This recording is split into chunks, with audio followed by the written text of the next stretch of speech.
I discovered all of my wife's infidelity when I saw something terrible on her neck. It wasn't what I expected. It wasn't a lipstick mark, a strange strand of hair, or a piece of jewelry I'd never seen before. It was something much more subtle, much more intimate, and at the same time devastating. I hugged her as always, trying to ignore that nagging feeling that had been bothering me for weeks. She seemed distant, cold. But the worst was yet to come. When my hand brushed the skin of his neck, something hit me like a punch to the stomach. A familiar aroma, but one that did not belong to us, to our world. A masculine, woodsy scent, strong enough to make me recoil, but subtle enough to make me question my sanity. She didn't notice my reaction. She continued talking about trivialities, as if everything was perfectly normal. But in that moment, I knew. Something was terribly wrong. I spent sleepless nights, reliving that moment, trying to convince myself that it was just a coincidence, a mixture of odors in the air, perhaps. But every time we met, that scent was there, lingering, impregnated in her, like an invisible scar. And with it came doubts, suspicions, and finally certainty. Something was happening, something I could no longer ignore. I needed proof, but at the same time I feared what I might find. Every detail, every gesture of hers seemed poisoned by that perfume. The lies began to intertwine with the truths, and I found myself trapped in a web that I had constructed over the years. What was once trust has crumbled to ashes, leaving only the embers of burning jealousy and deadly distrust. But what really broke me was not the discovery itself, but the way she looked at me when I finally confronted her. An empty look, without remorse, without guilt. Just cold indifference. And in that moment, I realized that the scent was just the beginning of a much darker truth, something that was buried deep inside where I never imagined looking. Now I'm here, alone, reliving every detail, every clue I ignored. The nights out, the vague excuses, the forced smiles. It was all there, right before my eyes, and I was blind. But not anymore. Now, I'm determined to find out how far this betrayal goes. And when I find out, when I finally understand what happened, nothing will be the same again. But the truth, this truth I'm about to uncover, may be more painful than I ever imagined. And that, I will tell you. New York was especially cold that winter. The streets, usually busy, seemed quieter, enveloped in a piercing silence that contrasted with the usual noise of the city. In one of Manhattan's oldest neighborhoods was the apartment of Henry and Laura, a couple who seemed, at first glance, to have everything they could want. Married for just over 5 years, they had built a life that many would envy. He is a successful lawyer, known for his ability to negotiate complex agreements. She is a talented interior designer, whose projects have appeared in renowned magazines. But behind the exposed brick walls of the elegant apartment, there were cracks that few could see. Henry had always been proud of the relationship he had with Laura. They met in an art gallery on a random night that ended up being the beginning of everything. From the beginning, Laura enchanted Henry with her unassuming charm and enigmatic smile. There was something about her that made him feel like the world was more interesting than he had ever imagined. The first few years were one of pure passion, endless nights of deep conversations and plans for a shared future. But as time passed, something began to change. Laura, who had always been independent and self-assured, began to distance herself. At first, Henry thought it was just the stress of work or tiredness from the many trips she made for her projects. He tried to understand, believing that the phase would pass. But Laura's short absences began to become frequent. She stayed late at the office, made up last-minute appointments, and the weekends previously dedicated to the couple were now filled with activities that Henry didn't fully understand. Henry, however, was patient. He had always prided himself on being a rational man, someone who preferred to think before acting. He tried to ignore the growing discomfort, busying himself with his cases, the endless meetings and business dinners. However, the emptiness at home was increasingly evident. Conversations became brief, glances became less frequent, and intimacy, once so natural, now seemed forced, almost mechanical. One night, while waiting for Laura to return from another of her appointments, Henry stood in the living room, looking at the apartment they had decorated together. Memories of happy moments were scattered everywhere. Travel photos, hand-picked paintings, memories of a time when everything seemed perfect. But now, those memories seemed ghostly, shadows of a life he could no longer recognize. When Laura finally arrived late at night, Henry watched her in silence. She looked stunning as always, her blonde hair perfectly done, her makeup subtle but flawless. The smile she gave when she entered seemed rehearsed, an empty gesture that didn't reach her eyes. Henry greeted her with a kiss on the forehead, noticing how the contact felt colder than usual. They exchanged brief words about the day, but Henry noticed something was off, something he still couldn't put his finger on. Laura was a woman who knew how to hide her feelings. She had always been reserved, controlled, and Henry respected that about her. But that night as she undressed for bed, he noticed a small change. It was subtle, almost imperceptible, but something about the way she avoided his eyes, the way she moved quickly, caught his attention. He didn't know what it was, but a part of him, a part he had ignored for so long, began to question. The next morning as they drank coffee, the silence between them was almost palpable. Laura was distracted, playing on her cell phone with a slight smile on her lips. Henry watched, trying to decipher what she might be thinking. When she finally put away her cell phone and got up to leave, Henry called out to her, trying to sound casual. "You've been working a lot lately. When was the last time we took some time for the two of us?" he asked, hoping for an answer that would ease the growing tension. Laura smiled, but again it was a smile without warmth. "I know, Henry. I'm sorry. It's just that things are a little complicated at work right now. But I promise we'll work it out soon." She came closer and gave him a soft kiss, but Henry felt the same coldness, the same distance. And once again the subtle perfume, that woody scent that he knew was neither hers nor his. The discomfort returned, but he pushed it to the back of his mind, trying not to let suspicion take over. After all, he trusted Laura. Or at least he tried. The following days were a repetition of this pattern. Laura left early and returned late, and increasingly Henry found himself alone in an apartment that seemed too big for just one person. He started working more, taking on cases he would have previously turned down, just so he wouldn't have to face the void Laura left behind. But over time this emptiness became unbearable. He could no longer ignore the feeling that something was wrong, that there was something Laura wasn't telling him. Then one night while Laura was out, Henry did something he never thought he would do. He went to her room, the space she used for her projects and work.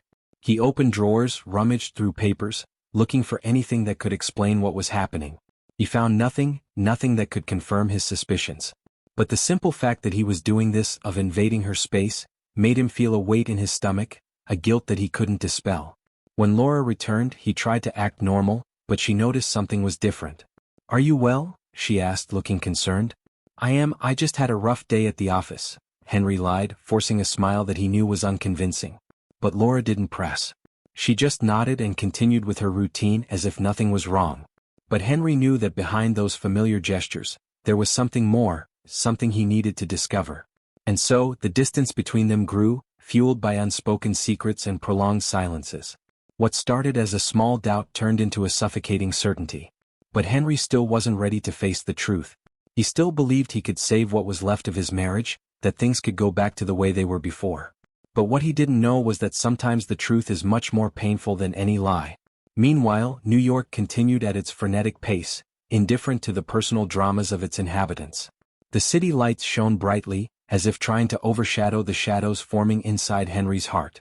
But not even the city lights could hide what was to come. The days turned into weeks, and the discomfort Henry felt towards Laura only intensified.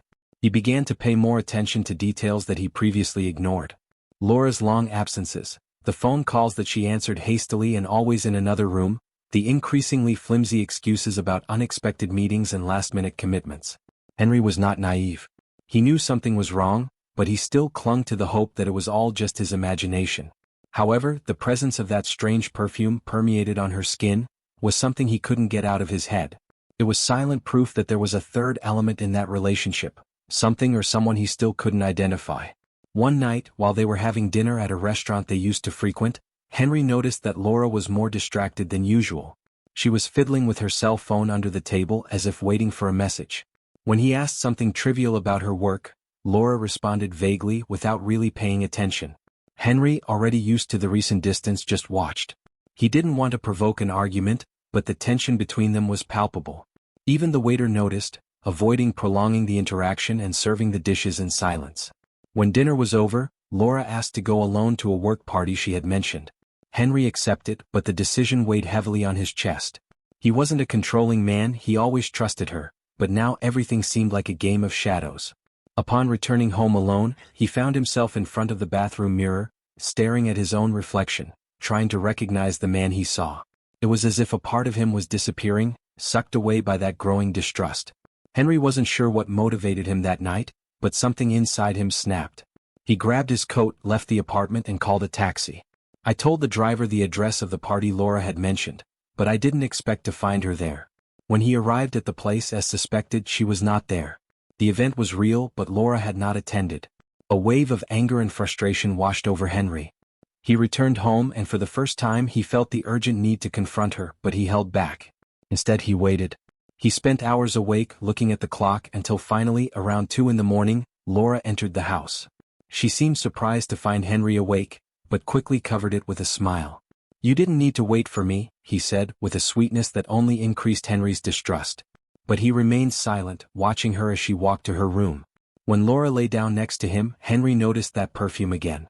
It wasn't hers nor his. It was another, persistent, like a shadow between them. In the days that followed, Henry began discreetly planning. He needed to discover the truth, and to do that he would have to be careful. He decided to follow her on one of her supposed work commitments.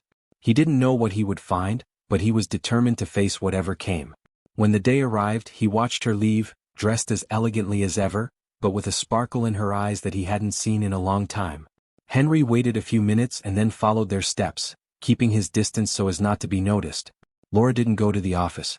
Instead, he took a taxi toward the city center, and Henry drove. She got off in front of a luxurious hotel, a place they had never been to. Henry parked across the street and watched as Laura entered the lobby, greeting the receptionist with familiarity. Henry's heart quickened.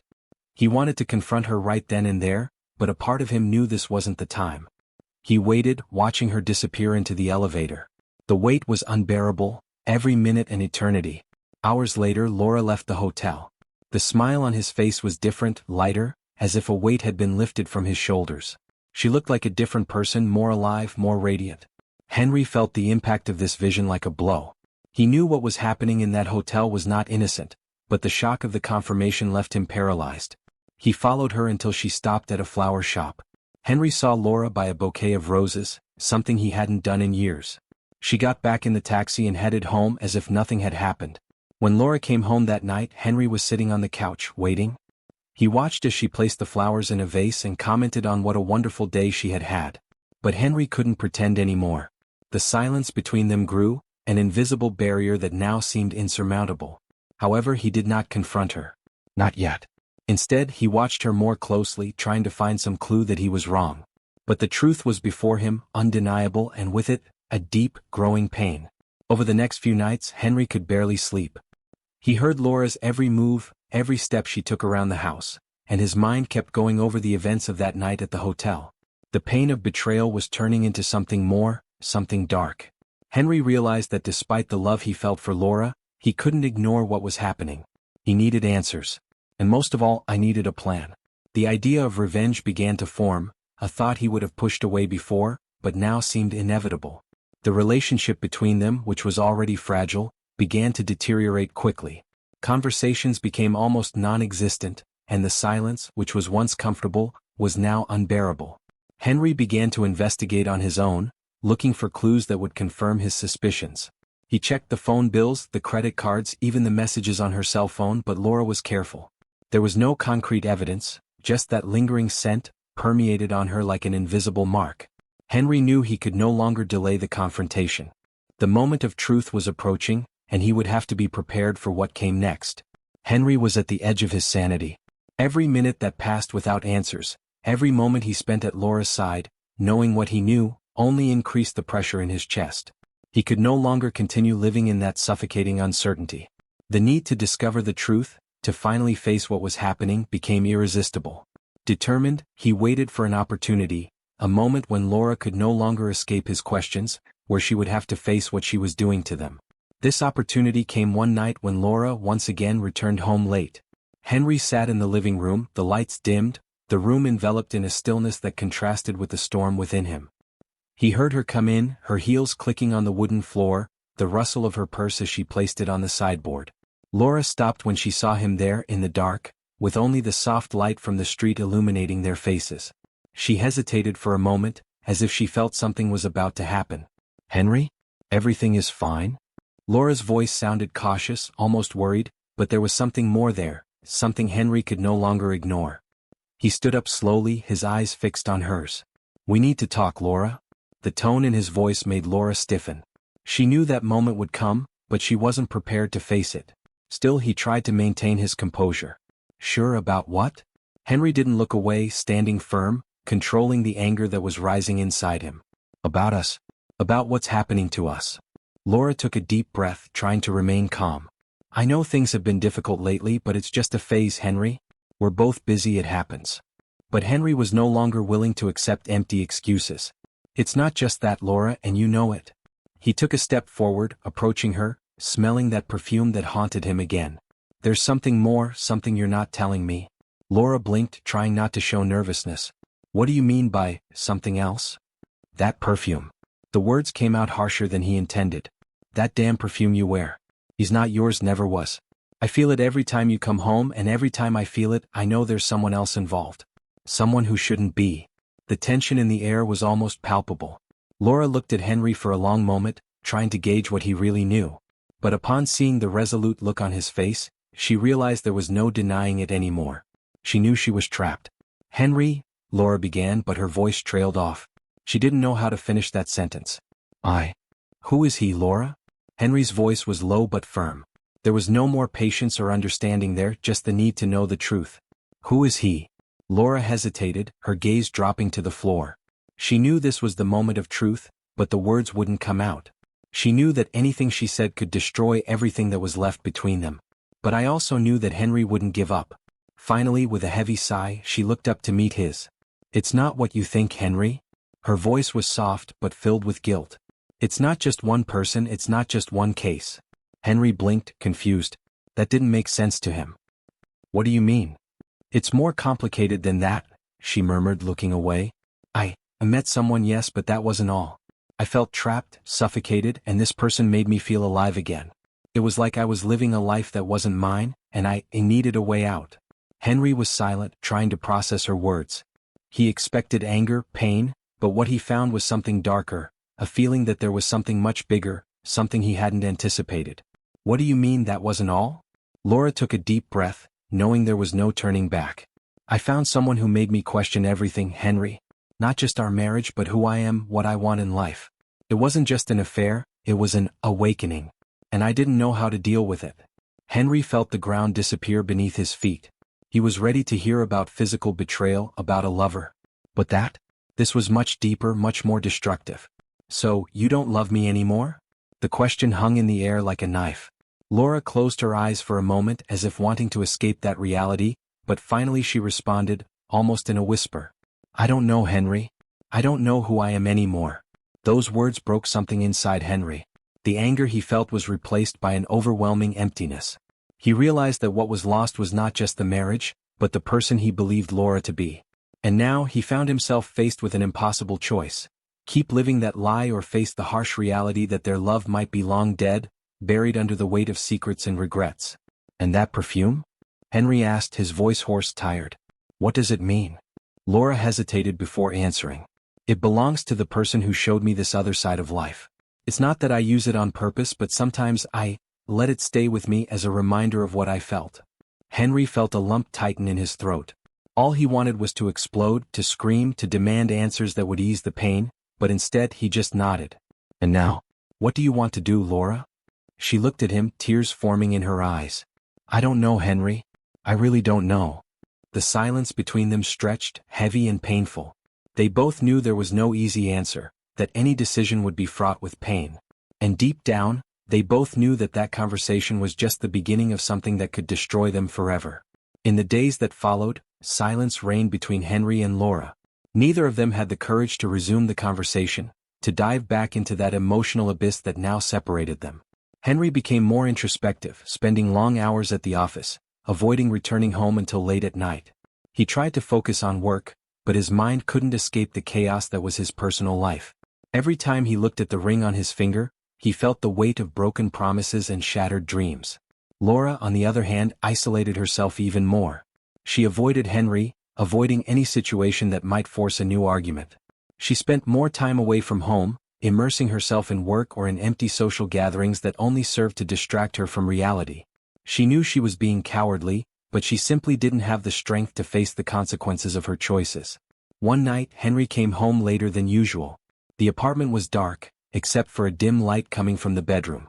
He dropped the folder on the sofa and walked slowly towards it, his heart heavy. When he opened the door, he found Laura sitting on the bed, holding an almost empty glass of wine. She looked exhausted, with her eyes fixed on a distant point, as if she were lost in her own thoughts.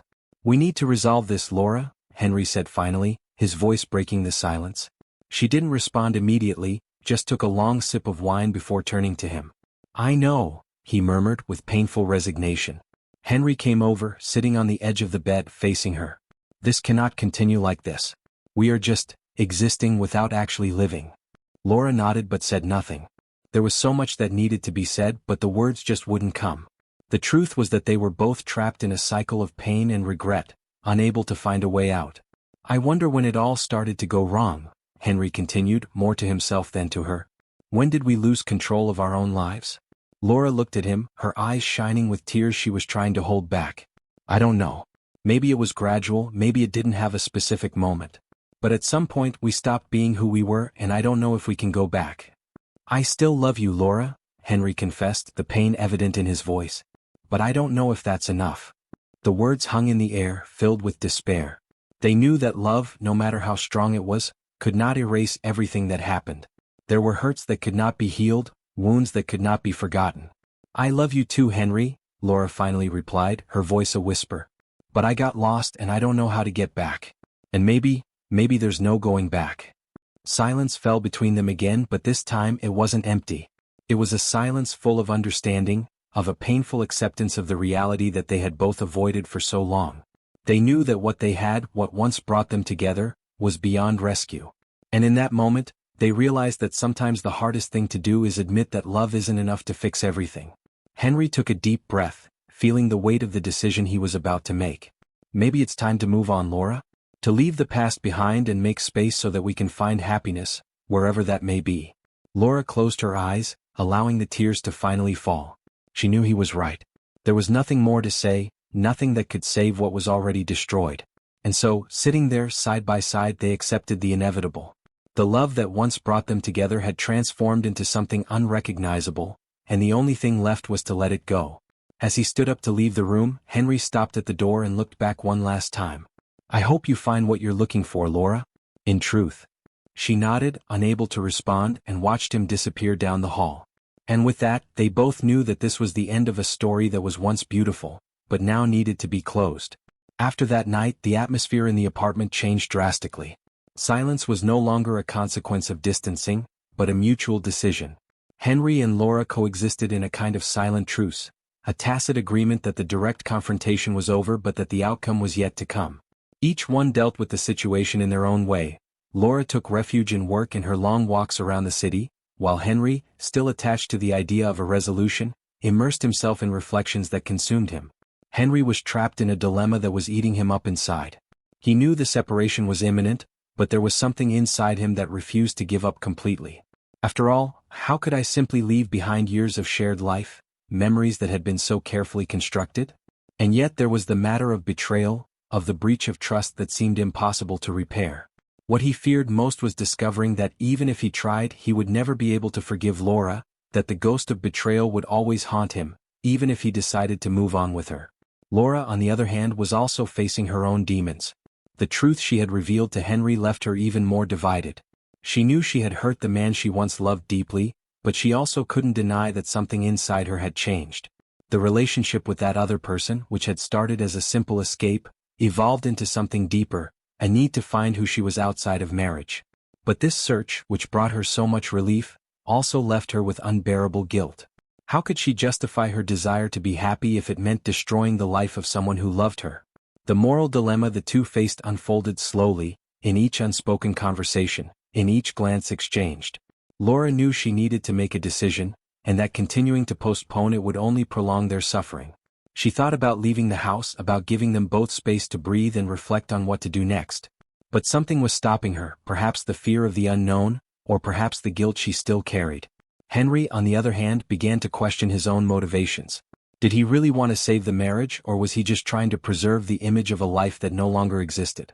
One night, as the two stood on opposite sides of the living room, Henry finally broke the silence. "Laura," he began, his voice low but carrying an obvious weight. "I've been thinking a lot about us, about what happened. And honestly, I don't know what's harder, facing the fact that you cheated on me or accepting that I may never be able to fully forgive you." Laura looked up, surprised by Henry's sincere tone. She expected more resentment, more accusations, but instead she found a tired man, worn down by everything they had been through. "I don't know how to move on either, Henry," she replied, her voice soft, almost a whisper. "I feel like I lost my way somewhere along the way, and now I'm stuck between wanting to fix things and knowing that maybe that's not possible." The dilemma the two faced was more than just a question of separation or reconciliation. It was an internal struggle where every decision seemed wrong in some way. They knew that separation would bring pain not just to them but to everyone around them, friends, family, colleagues. But staying together, pretending they could get through everything, also seemed unbearable. The reality was that there was no clear solution, and whatever choice they made would leave deep scars. Henry looked at Laura, trying to see beyond the woman he knew, trying to understand who she was now. "If we decide to go our separate ways," he said, his voice firm, "we need to do it in a way that doesn't destroy what little good remains between us. I don't want it all to end in hate." Laura nodded, feeling the same anguish. "Me neither, Henry. But the truth is I'm terrified of what will happen next. Who will I become? What will I lose? And that's exactly what scares me too," Henry interrupted, voice revealing the desperation he was trying to hide. "If we separate, who will we be? How are we going to deal with the fact that, no matter how hard we try, we will never be able to erase what happened?" Silence fell between them again, but this time it was different. There was a mutual understanding that there was no more room for pretending. They were at a breaking point, where any decision they made could define the rest of their lives. And that terrified them. Still, they both knew that the only way to move forward was to face this dilemma head-on, without any more excuses or delays. And as they sat there, side by side, the reality of their situation finally solidified. They would have to make a choice, and that choice, however painful, would need to be made with clarity, honesty, and, above all, courage. The morning after their final conversation, Henry made a decision. He knew he could no longer delay the inevitable. He took a piece of paper and a pen, sitting at the kitchen table, where he and Laura had so often shared moments of complicity. But this time words would not be exchanged in dialogue. They would be written, cold and definitive, a letter that would end everything they once represented to each other. Laura woke up hours later, finding the house enveloped in an unusual silence. In the room, the bed next to his was empty, and something in the air suggested that Henry was no longer there. She slowly walked to the kitchen and found the note. With his heart racing, he picked up the paper and began to read. Henry's handwriting, firm and clear, overflowed with the seriousness he always demonstrated in his most important moments. "Laura," the letter began, "this is the most difficult decision I have ever made. I know you are also lost, trying to understand who you are and what you need to move forward. So I'm leaving you the space you need. I'm leaving, but not out of anger or revenge, but because I realize that we are both trapped in a life we can no longer fix. Our story, no matter how beautiful it once was, has come to an end. I hope you find the happiness you are looking for. This is my way of letting you go and finally freeing myself too." When Laura finished reading, she felt a wave of shock run through her body. She knew the marriage was in shambles, but seeing that reality embodied in words was devastating. He sat at the table, the letter in shaking hands, feeling the weight of what it meant to lose Henry forever. Tears began to roll down her face, and she realized that, in trying to find herself again, she ended up losing him forever. Henry was right. The time had come for both of them to go their separate ways. She knew there was no going back, that what they had was irretrievably lost. Hours later, Laura was alone in the apartment, memories of her marriage crumbling around her. She got up, still shaken, and began to gather her things. There was no rush, just the need to confront the emptiness that now inhabited the space around him. When she found a photo of the two of them, taken years earlier during a trip to Paris, she finally broke down. It was impossible not to compare the happiness of those times with the despair I now felt. She knew that, as much as she had tried to find herself outside of marriage, the price was too high. Laura realized that, by trying to be true to herself, she ended up destroying everything that once made her happy. Meanwhile, Henry walked the streets of New York aimlessly, trying to absorb the gravity of what he had done. He knew that leaving Laura was the only way, but that didn't make the decision any less painful. He felt empty, as if a part of him had been ripped away. At one point, he stopped at a cafe he used to frequent before meeting Laura. He ordered a black coffee, sat at a table in the corner and looked out the window, observing the movement of the city that continued to be indifferent to his suffering. As he sipped his coffee, Henry reflected on what came next. He didn't have a plan, he didn't know where he would go or what he would do, but there was something inside him that yearned for a new chance, a fresh start. He knew it would be difficult, that the ghosts of the past would accompany him for a long time, but at the same time, he felt a slight relief at finally having put an end to the story that was consuming them. Time passed and Henry and Laura continued their separate lives. He moved to a new apartment, started going to new places, met new people, but always with the invisible mark of the pain he carried. Laura in turn also tried to rebuild her life. He returned to work with more intensity, but the emptiness persisted. Despite searching for her own identity outside of her marriage, she discovered that the choices she made led her to a lonely and bitter place. Years later, in an unexpected encounter in a bookstore, Henry and Laura crossed paths again. Both were different, more mature, but the scars of their history remained visible in their eyes. They exchanged a look that said everything without words. They knew they could never go back, that what they once had was lost forever. But there was also a silent understanding, an acceptance that they both did the best they could with the circumstances they had. Henry was the first to break the silence. "I hope you're okay, Laura," he said sincerely. Laura smiled, a sad but sincere smile. "I am Henry. And I hope you are too." They both nodded and then went their separate ways once again. There was no heartache, just the melancholy of what could have been. And so their story, marked by love, betrayal and loss, finally came to an end. An end that, although painful, brought the liberation they sought so much.